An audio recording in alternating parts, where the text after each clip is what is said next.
صبح بدا من طلعته.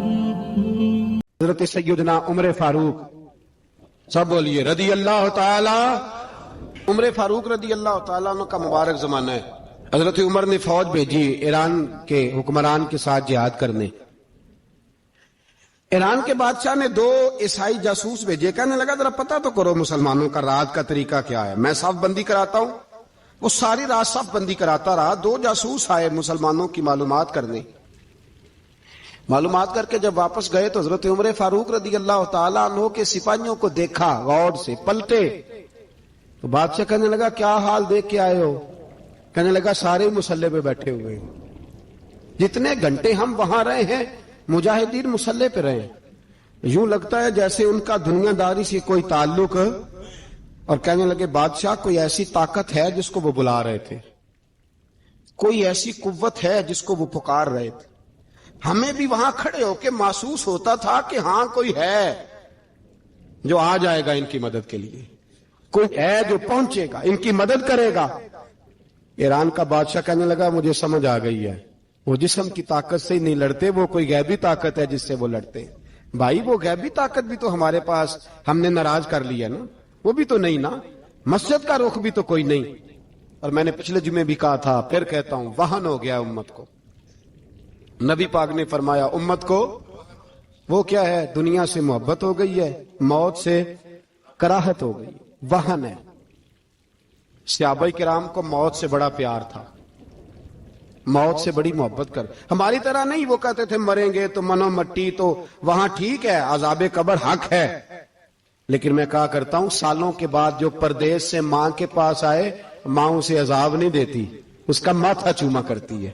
اور بھائی جو رب کریم کی بارگاہ میں جائے گا تیرا کیا خیال ہے، گل سڑ جائے گا؟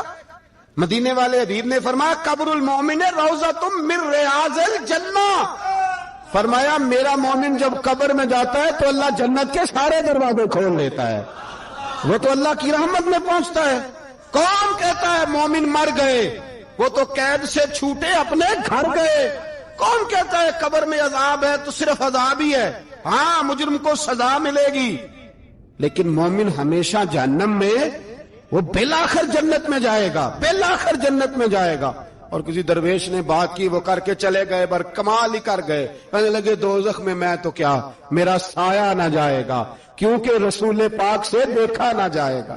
نبی پاک سید عالم علیہ السلام کے غلام تو دیکھو نا، ساری زندگی عمر فاروق بخاری پڑھو تو صحیح، ساری زندگی عمر ہر نماز کے بعد کہتے تھے اللہم ارزقنا شہادت فی سبیلک، اللہ بسترے پہ موت نہ دینا، موت مجھے شہادت کی دینا. حضرت سیدنا مولا علی شیر خدا کرم اللہ تعالیٰ وجہ الکریم ساری زندگی کہتے رہے اللہ علی نے میدان میں عمر گزاری ہے، اسے شہادت کی موت عطا فرما. وہ بھائی یہ تو شہادتیں مانگنے والے. حضرت امام حسین میدان کربلا میں کھڑے تھے، شمر کہنے لگا حسین تیری چاروں جانب موت ہے. تو آپ فرمانے لگے تجھے ابھی ہمارا پتہ ہی نہیں، موت سے تو ہمارا پیار چلتا ہے. اور فرمایا یہ شہادت تو ہمارا پیچھا کرتی ہے، پہنچ جاتی ہے جہاں ہم ہوتے ہیں. موت سے ڈرا رہا ہے، مسلمان کا مرنے کو دل نہیں کرتا، ورنہ وہ اتنی بڑی کوٹھی میں کون رہے گا. مرنے کو دل اس لیے نہیں کرتا کہ وہ جو 6 کروڑ 10 کروڑ ڈالر لوٹ کے رکھے، مر گئے تو کھائے گا کون.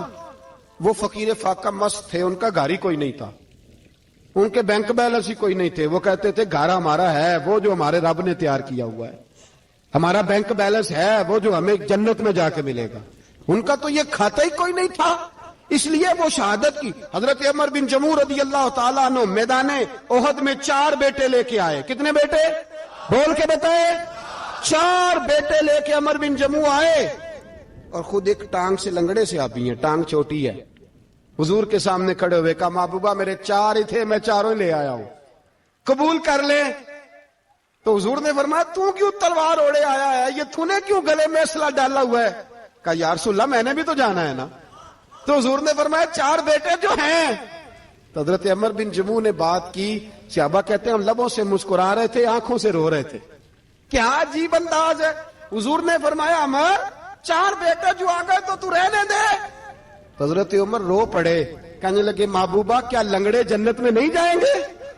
کیا حضور میں لنگڑا ہوں تو میرے لیے جنت کوئی نہیں؟ میرے حبیب پاک سید عالم صلی اللہ علیہ وسلم نے فرمایا عمر تو ضرور جنت میں جائے گا. کہا محبوبہ پھر بچے بعد میں جائیں گے, میں پہلے میدان میں جاؤں گا. ایک بی بی 4 بیٹے لے کے آئی احد میں. کہا محبوبہ کل کمائی تھی میں لے آئی ہوں, میرے پاس کوئی اور شے ہوتی تو میں بچا کے نہ رکھتی. بیٹے دے کے نا حاضری لگوا کے تو واپس دروازے پہ لے گئی. تو حضرت سیدنا عبداللہ ابن عمر فرماتے ہیں بی بی بول رہی تھی تو میرا جذبہ جہاد بڑھ رہا تھا. اپنے بیٹوں کو کہنے لگی میں تمہیں حضور کے پاس چھوڑ کے جا رہی ہوں, جب تم میدان میں گرو گے تو میں تمہیں دیکھنے آؤں گی, دیکھنا تمہاری پشت پہ کوئی زخم نظر نہ آئے. جتنے تیر کھانے ہوئے سینے پہ کھانا, جتنے تلواروں کے نیزوں کے زخم برداشت کرنے ہوئے یہاں کھانا, پشت پہ زخم نظر نہ آئے. حضرت عبداللہ ابن عمر فرماتے ہو بی بی کی گفتگو میرا جذبہ جہاد بڑھا رہی تھی.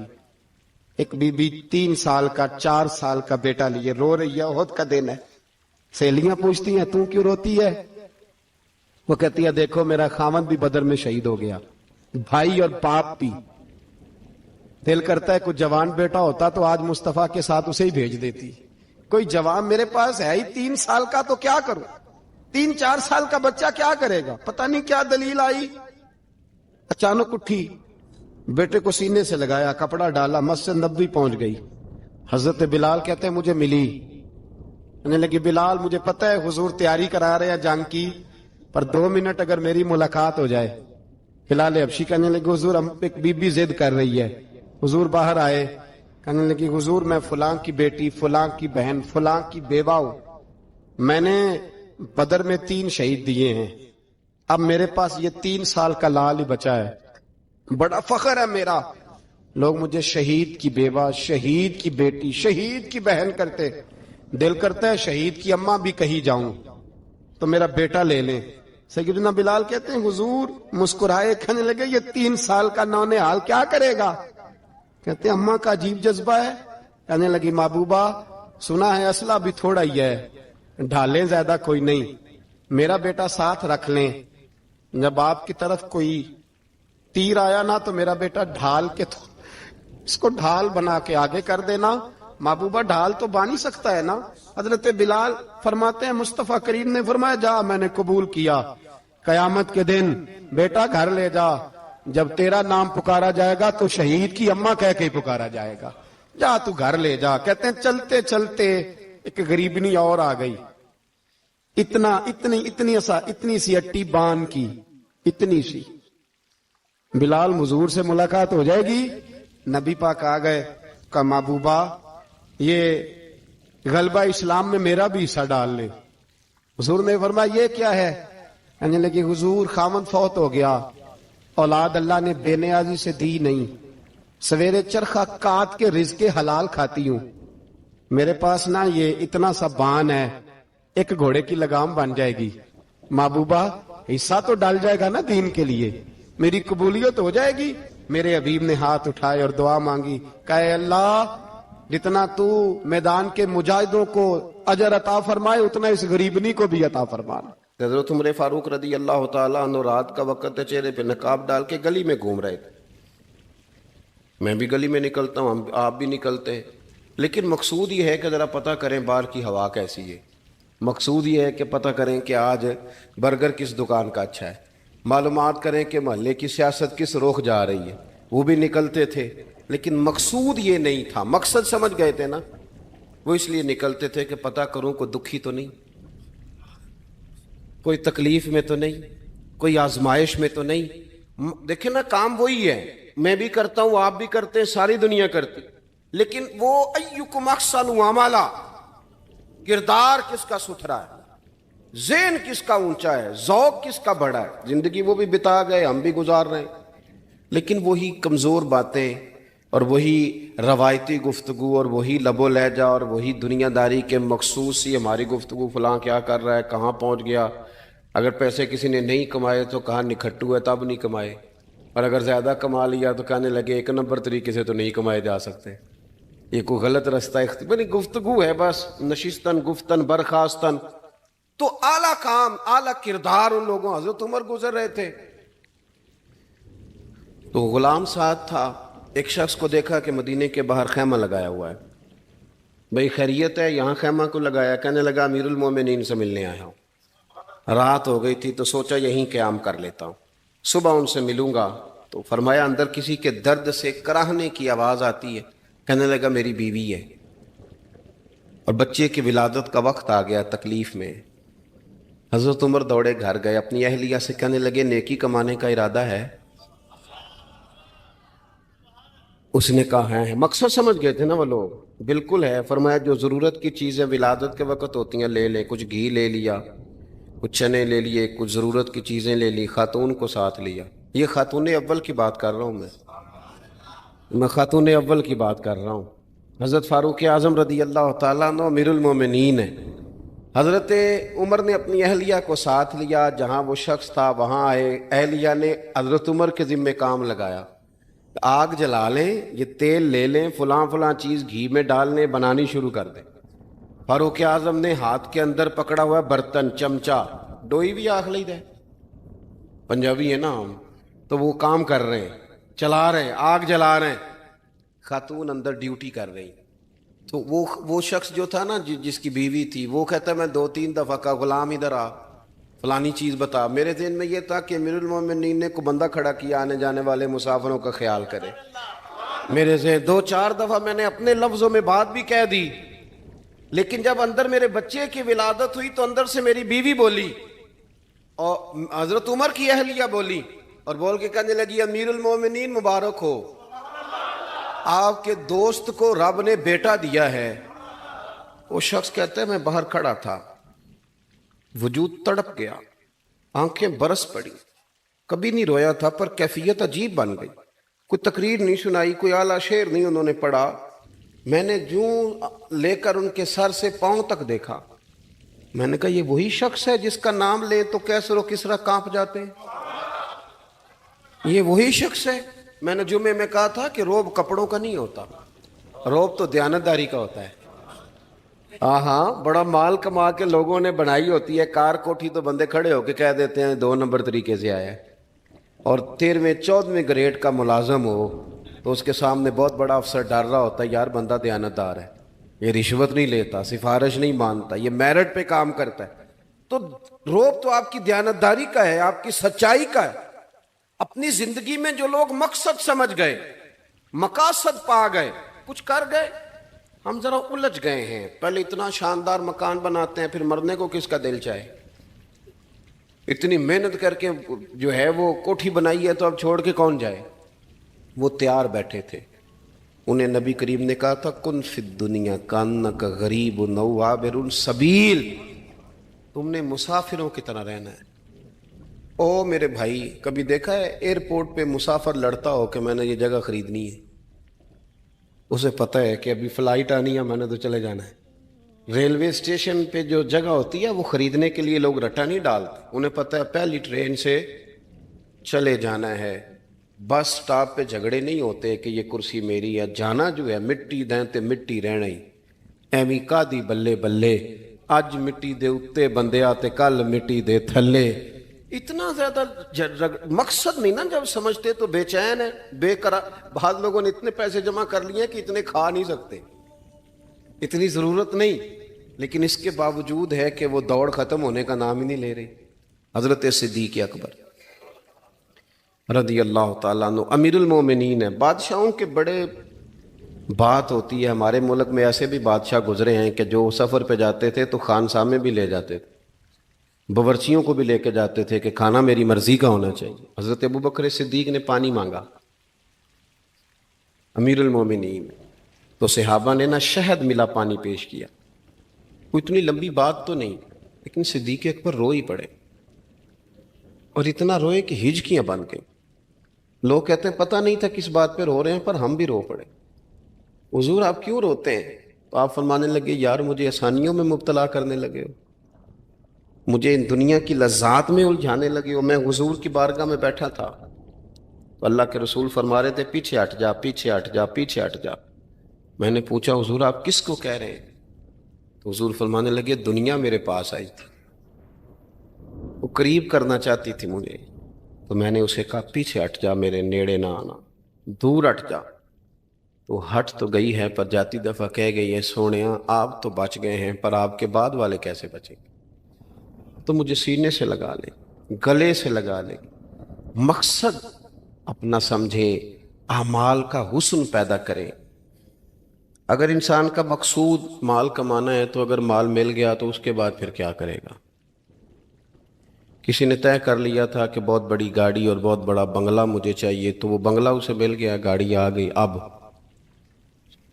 تو مقاصد کیونکہ طے نہیں ہوتے، تو جو چیز انسان چھوٹا سا مقصد طے کرتا ہے وہ اسے حاصل ہو جاتا ہے۔ میں نے ملک سے باہر جانا ہے، گھر سیٹ کرنا ہے، ساتھ والا پلاٹ لینا ہے، ہو گیا سارا کچھ، تو اب وہ پھر انسان بے چین ہو جاتا ہے، پریشان رہتا ہے، کہتا ہے سمجھ نہیں آتی مطلب مقصود کیا ہے۔ اللہ تبارک و تعالیٰ نے تو ایک تنکا بے مقصد پیدا نہیں کیا، اتنا سونا انسان کیسے بے مقصد پیدا کرتا؟ تو رب کریم نے ہمیں بتایا کہ مقصد تو تمہارا ہے، مقصد ہے الذی خلق الموت والحیات لیبلوکم ایکم احسن عملا۔ اس نے موت اور حیات اس لیے پیدا کی ہے تاکہ پتہ چلے تم میں اچھے عمل کون کرتا ہے، تم کس قدر زیادہ اپنے رب کی عبادت کرتے ہو، کس قدر زیادہ حسن اخلاق کا مظاہرہ کرتے ہو، کس قدر زیادہ لوگوں کی خدمت کرتے ہو، کس قدر زیادہ تم دین کی تبلیغ میں، اشاعت میں، ابلاغ میں، ترویج میں کردار ادا کرتے ہو۔ با مقصد تمہیں بنایا، با مقصد اچھا ترین عمل تم میں سے کون کرتا ہے، اس لیے موت اور حیات پیدا کی تھی کہ تم نے ستھرے سے ستھرے اعمال، بہتر سے بہتر کردار، اعلیٰ سے اعلیٰ تمہارا انداز زندگی۔ دیکھیں ہم نے لوگوں کے ساتھ مل کے رہنا ہوتا ہے، بہت ساری چیزیں ایسی ہوتی ہیں کہ جو تکلیف کا سامان بنتی ہیں۔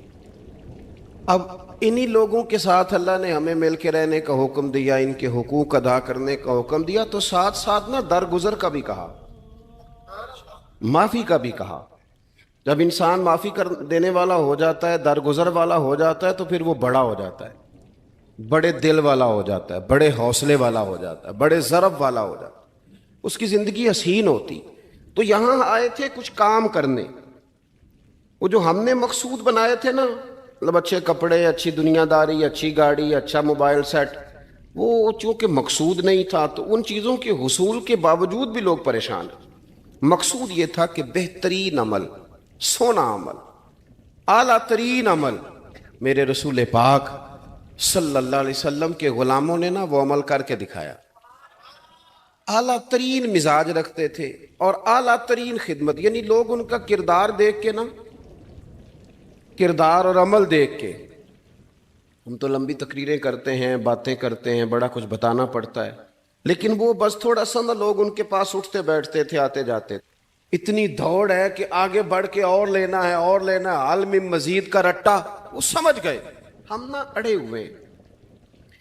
بہت سارے لوگ ایسے ہیں جنہیں صحیح بات کا پتہ چل گیا ہے، وہ فیصلہ کرنے میں دیر کر رہے ہیں، انہیں سمجھ آ گئی ہے کہ بہتر یہی ہے کہ میں وقت پہ مسجد آیا کروں، انہیں سمجھ آ گئی ہے بہتر یہ ہے کہ سویرے اٹھ کے نا واٹس ایپ بعد میں دیکھوں، پہلے قرآن پاک کی زیارت کر لیا کروں۔ سمجھ انہیں ہے، سمجھ ہے کہ باتیں زیادہ کرنے سے بہتر ہے درود و سلام زیادہ پڑھا جائے، پتہ انہیں ہے، وہ فیصلہ ہی نہیں کر رہے، ارادہ نہیں بنا رہے، توجہ نہیں کر رہے۔ جب بہت زیادہ بندہ دنیا داری میں الجھ جاتا ہے نا، بہت زیادہ، آسانیاں تو بندے کو جینے نہیں دیتی۔ پہلے انسان کہتا ہے کہ موٹر سائیکل ہو جائے نا تو چلو سفر آسان ہوگا، پھر موٹر سائیکل کہتا ہے ٹائر 2 ہیں، 4 ٹائروں والی ہونا، چلو مہران ہی ہو جائے خیر ہے، لیکن مہران میں بیٹھتے ہی اسے خیال آتا ہے کہ اس کی تو سیٹیں تنگ ہیں، پھر اس سے بڑی گاڑی چاہیے۔ یہ روز دوڑ ہے، بانج فقیروں کسے نہیں ماریا، اے ہوئی چور اندر دا، یہ دوڑ ہے، یہ ختم۔ حضرت ابوبکر صدیق رضی اللہ تعالیٰ عنہ امیر تھے، ہمیں تو نا جی ایک سے ایک کھانا، اور آج یہ نہیں کھانا، آج میری مرضی کا کھانا، یہ میری مرضی کا، یہ میرے بچے کی مرضی کا، یہ فلانے کی مرضی کا، وہ خواہشات کا انبار۔ اور نفس بچے کی طرح ہوتا ہے، ایک خواہش پوری کرو تو فوراً ہی دوسری بھی بتا دیتا ہے، دوسری پوری کرو تو تیسری کی بھی خبر دے دیتا ہے۔ ہم نا چونکہ الجھ جاتے ہیں، پھر وہ الجھاؤ ہمیں باہر نہیں نکلنے دیتا. اگر تھوڑا تھوڑا کر کے میرا مطلب یہ ہے کہ زندہ رہنے کے لیے روٹی کھانی ہے نا. مثلا روٹی کا لطف کتنی دیر ہوتا ہے؟ جتنی دیر منہ میں چباتے ہیں، اس کے بعد ختم. تو کپڑا تو پہننا تھا بدن چھپانے کے لیے. اس میں وہ کدھر سے آ گئیں ساری کہانیاں جو آج بن گئیں. اور اتنے میں نے عجیب و غریب نظام دیکھا ہے کہ نوجوان ہے، اچھا بھلا سیاںا آدمی ہے، کپڑے اس نے تازے سلوائے ہیں اور 99 لوگوں نے کہا ہے صحیح لگ رہا ہے، تو صرف ایک نے کہا ہے نہیں ٹھیک لگ رہا. وہ پریشان ہو جاتا ہے، کہتے بھی اس کا کچھ کروں. کیوں؟ اس لیے کہ یہی سارا مقصود سمجھ لیا ہے، کپڑے پہننا، اسی میں الجھ جانا. میں اکثر دوستوں سے کہتا ہوں، میں خود کسی دوسرے کی بات نہیں کرتا، بہت زیادہ عمر نہیں میری، میں خود جایا کرتا تھا. شادی کوئی آ گئی تو 2-3 دن پہلے ابا جی کہتے تھے پرانے جوتے کچھ گنڈوا لا، کچھ پالش کرا لا، توڑے میں ڈال کے جانا موچی کے پاس، اس نے کچھ سیٹ کر دینے. اب کہاں رہ گیا جی یہ کام؟ چھٹی نہیں ہو گئی. اب کون سا ایسا سلسلہ ہے؟ وہ جو کہیں سے کپڑا تھوڑا پھٹ جاتا تھا نا، تو اماں اس کو اس طرح پیوند کراتی تھی کہ ڈیزائن بھی بن جاتا تھا اور کام بھی چل جاتا. کدھر گیا وہ دور؟ لیکن تکلیف دیکھ لیں آج پہلے سے زیادہ ہے، لڑائی پہلے سے زیادہ ہے، آزمائش پہلے سے زیادہ ہے. کیوں؟ جتنی بھی خواہشات آپ بڑھاتے جائیں گے نا، مقصد فوت ہوتا جائے گا. جتنی بھی مقصود سفر کرنا ہے، گاڑی دکھانا تو مقصود نہیں نا. لیکن ہمیں وہ والی گاڑی چاہیے کہ لوگ ایک دفعہ انگلی منہ میں ڈالیں کہ وہ اس گاڑی پہ بیٹھا ہوا ہے. ہم مقصد سے پیچھے ہٹیں گے جب پھر تکلیف میں آئیں گے، پھر آزمائش. زندگی میں ہم نے جو چیزیں مینج کی ہیں وہ ساری دوسروں کے لیے، ہمارے لیے کوئی شے بھی نہیں. ولیمے پہ گئے تاکہ برادری راضی ہو جائے، تعزیت کے لیے گئے تاکہ محلہ راضی ہو جائے، فلانا کام کیا تاکہ لوگ جو ہیں وہ میرے حق میں ہو جائیں. ساری زندگی دوسروں کے لیے جی کے گزار دی، اور آپ نے 99 نیکیاں کی، ایک خامی آئی تو لوگ تو وہ تھے جو پھر بگڑ گئے. بہتر نہیں بندہ رب کو ہی راضی کرے. واللہ ورسولہ احق ان یرضوا، اللہ اور اس کے رسول کا زیادہ حق ہے کہ انہیں راضی کیا جائے، ان کا زیادہ حق. اپنی زندگی میں معاملات کو ترتیب دیں، ایک مخصوص ذہن بنائیں. اتنا سویرے قرآن شریف پڑھنا ہے، اتنا درود پاک، اور یہ راز ہو ہمارا اور ہمارے رب کا، یہ راز ہو. اتنی دیر مصلی پہ بیٹھنا ہے. میرے ایک دوست ہیں ڈاکٹر صاحب، میں بیٹھا تھا تو وہ ایک شخص کو کہہ رہے تھے تیرے دل میں کچھ باتیں ہیں، نکال دے تاکہ تیری ٹینشن ریلیز ہو جائے، تیری صحت ٹھیک ہو جائے گی. تو بندہ کہہ رہا تھا اچھا ٹھیک ہے ڈاکٹر صاحب. تو میں نے کہا کہ اگر آپ اجازت دیں تو ایک بات میں بھی کر لوں. نے کہا آپ بھی کر لیں. تو میں نے کہا ڈاکٹر صاحب کچھ دکھ بڑے ذاتی اور نجی ہوتے ہیں، بندہ کسی کے سامنے کہہ ہی نہیں سکتا، بڑے ذاتی قسم کے ہوتے ہیں. وہ آپ کسی کے سامنے جتنا مرضی کوئی قریبی ہو، وہ بندے کی اپنی اندر کی کچھ ایسی تکلیفیں ہوتی ہیں اندر کی. آزم گنڈاں دے وچ گنڈاں دس کیڑی کیڑی کھولا، بڑے مسئلے ہوتے ہیں، آپ کیسے بیان کر سکتے ہیں؟ سوال ہی نہیں پیدا ہوتا. تو کہنے لگا پیر صاحب حال تو ہوگا نا. میں نے کہا بالکل ہے. ہمیں ہمارے دین نے دعا سکھائی ہے، جو کسی سے نہیں کہہ سکتے وہ اپنے رب سے کہہ دو. اللہ کے حضور عرض کر دو، کشکول طلب دراز کر کے کہہ دو مالک یہاں پریشان ہوں. وہ بڑا کریم ہے، عطا بھی کرے گا اور پردہ پوشی بھی فرمائے گا. اپنے اللہ کے ساتھ اپنا تعلق مضبوط کریں. اپنی زندگی میں حسن اعمال کا پیدا کریں، اعمال کا، کہانیوں کا نہیں، باتوں کا نہیں، تصویروں کا نہیں، نئی سے نئی پکچر کا نہیں، اعمال کا. اور خوبصورت ترین طریقہ ہو. دیکھیں نا، مشکل سے بھی تو نماز پڑھنی ہے نا. سویرے ابا بڑے غصے میں تھے تو پھر مجھے اٹھنا ہی پڑا، تو اس طرح بھی تو پڑھنی ہے. تو اگر بندہ ذوق سے اٹھے اور ذرا سونا کر کے وضو کرے اور ذرا صحیح کر کے مصلی بچھائے اور سجدہ کرے تو ذرا ذوق سے کرے. مجھے سوز دے، مجھے ساز دے، مجھے نیم شب کا نیاز دے، دم سجدہ خود کو میں توڑ دوں، مجھے ایسا ذوق نماز دے. اس ذوق کے ساتھ آگے بڑھے. مقاصد جب بندہ سمجھ جاتا ہے نا، مقاصد، پھر اس کے لیے آسانی ہوتی ہے. میں نے عرض کیا تھا زیادہ باتیں نہیں کرنی، مقصود تو ایک پیغام دینا ہے. اب ہم نے جانے والوں کے لیے کیا کرنا ہے؟ ایک تو یہ کہ اپنا مقصد ٹھیک کرنا ہے کہ جو رخصت ہو گئے اپنے بزرگوں کو نہ یاد رکھیں. اصل کام ہے ان کو بول کے بتائیے. سال کے بعد ختم، بڑی اچھی بات ہے. سسماہی، ششماہی، سیماہی سب ٹھیک ہے، ان کو یاد رکھیں. حضور نہ یاد رکھتے تھے، اپنی والدہ کا ذکر کرتے، اپنے والد کی بات کرتے. اپنے دادا کا ذکر کرتے تھے. اپنے جانے سیدہ خدیجہ الکبریٰ رضی اللہ تعالیٰ عنہ وصال کر گئیں تو حضرت عائشہ کہتی ہیں حضور اکثر گھر میں ان کا ذکر کرتے. اپنے بزرگوں کو یاد رکھیں, ان کا ذکر کریں. ان کو نا والد کے لیے نا والد ہونا شرط ہے, پی ایچ ڈی ہونا شرط نہیں. والد کے لیے والد ہونا شرط ہے, مفتی ہونا شرط.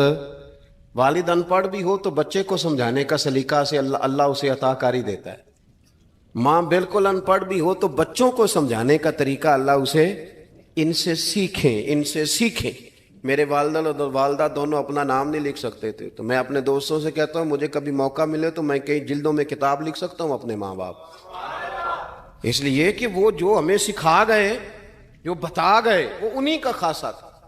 تو اپنے ایک تو جانے والوں کو یاد رکھیں, دوسرا ان کے لیے دعا کریں تو درد سے کریں, سونی کر کے کریں, صحیح کر کے کریں, اکیلے بیٹھ کے کریں.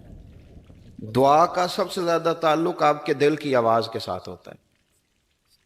اور جس طرز میں حضور نے ہمیں حدیث سکھائی ہے نا, اس رنگ میں کبھی آپ حدیث کو سیکھیں, سمجھیں نا. حضور فرماتے ہیں جس طرح دریا میں ڈوبنے والا سہارا تلاش کرتا, دریا میں اسے کتنی کو جلدی ہوتی ہے, غوطے لگ رہے ہوتے ہیں. وہ اس طرح کا نہیں ہوتا کہ میں عصر کی نماز کے بعد پھر آؤں گا تجھے نکالنے, اس طرح تو نہیں نہ ہوتا. دریا میں ڈوبنے والا جس طرح کشتی سہارا تلاش کرتا ہے, حضور فرماتے ہیں اس طرح قبر میں جانے والا دعاؤں کا انتظار کرتا ہے. آپ نے دیر کر دی دعا مانگنے میں, ختم دلانے میں دیر کر دی. کت صبح و شام ہمہ وقت دعا. ابھی آپ آیتیں سن رہے تھے سورہ ابراہیم کی, اللہ نے نماز میں رکھ دی, ربنا اغفر لی ولی وللمؤمنین یوم یقوم الحساب. ایک تو انہیں یاد رکھیں, خوب دعا کریں, اور دوسرا کوشش کریں کہ وہ جو نیکیاں کرتے تھے وہ نیکیاں بھی جاری رہیں. جن لوگوں سے ان کا اچھا تعلق تھا وہ تعلق بھی قائم رہے. یہ بھی کوشش کریں کہ ان کے لیے صدقات و خیرات کریں, اور قیمتی صدقہ دیں. قیمتی, میں بات ختم کرنے لگا ہوں بس. قیمتی صدقہ دیں, قیمتی. 15 تولے سونا گھر میں پڑا ہوتا ہے, قیمتی ہوتا ہے نا. کبھی کسی نے چوک میں بتایا کہ آج 15 تولے سونا میرے گھر میں پڑا ہے, بولو نا, لگتا ہے تو 10 چھڑنا ہے. اگر گھر میں 50 لاکھ روپے کیش پڑا ہو تو چوک میں گلی میں آ کے آپ بات کریں کہ گھر میں پیسے پڑے ہیں, کیوں کہ وہ قیمتی ہیں, کوئی لے نہ لے. تو یہ جو 5000 مسجد دیکھ کے سارے محلے کو بتاتے ہو یہ بھی صدقہ تھا, یہ بڑا قیمتی چیز تھی. یہ بتانے والا نہیں تھا, یہ تو نیکی تو قیمتی تھی. قیمتی چیز جو ہوتی ہے وہ تو چھپائی جاتی ہے کہ بتائی جاتی ہے. یہ جو بیٹیاں ہیں نا اسلام کی, مائیں بہنیں, یہ قیمتی ہیں. اس لیے اسلام انہیں کہتا ہے تم گلیوں اور چوکوں میں آنے والی نہیں, قیمتی چیزیں گھر کے اندر رہا کرتی ہیں. تم قیمتی چیزیں ہو, تمہارا وجود قیمتی ہے. تم کبھی ماں ہو, کبھی بیٹی ہو, کبھی بہن ہو, کبھی بیوی ہو, قیمتی ہو. اس لیے تمہیں اسلام کہتا ہے کہ گھر کے اندر رہو گی تو تمہاری قیمت رہے گی. کچھ چیزیں ایسی ہیں جو چوکوں میں گلیوں میں پھیل جائے تو ان کی قیمت نہیں رہتی. اس لیے تمہیں کہا جاتا ہے کہ گھر میں رہو. یہ جو تمہیں چوکوں میں لاتے ہیں یہ تمہیں بے وقت کرنا چاہتے ہیں, بے قیمت کرنا چاہتے ہیں. انسان تھوڑی دیر کے لیے, اگر تھوڑی دیر کے لیے غور کرے تو بڑے بڑے جانور انسان سے بڑے طاقتور ہیں, لیکن اللہ نے ان کی نکیل انسان کے ہاتھ میں تھما دی. اتنا بڑا جہاز ہے, ٹنوں وزن لے کے چل رہا ہے, انسان کے بس کی بات نہیں کہ وہ کئی لوگ لگ کے بھی اس کو اٹھا سکیں, لیکن اللہ نے اس کے قبضہ و اختیار میں کر دیا ہے. فرمایا هو الذی خلق لکم ما فی الارض جمیعا, زمین میں جو کچھ ہے سارا تیرے لیے بنایا ہے, آسمان میں جو ہے سارا تیرے لیے بنایا ہے. وما خلقت الجن والانس الا لیعبدون, فرمایا کل کائنات میں نے تیرے لیے بنائی ہے اور تجھے میں نے اپنی عبادت کے لیے پیدا فرمایا ہے. تو جنوں اور انسانوں کو اللہ نے اپنی عبادت کے لیے تخلیق فرمایا. مقصد زندگی, مقصد تخلیق, دنیا میں آنے کا مقصد اولین اور مقصد آخری اللہ کی عبادت, اللہ کی معرفت, اللہ کی طرف توجہ, اللہ کی طرف رجوع. یہی ایک مقصد تھا انسان کے آنے کا. اسی کو قرآن نے بیان کیا تھا. اپنے اپنے مقاصد. درود شریف پڑھنے والوں سے بلند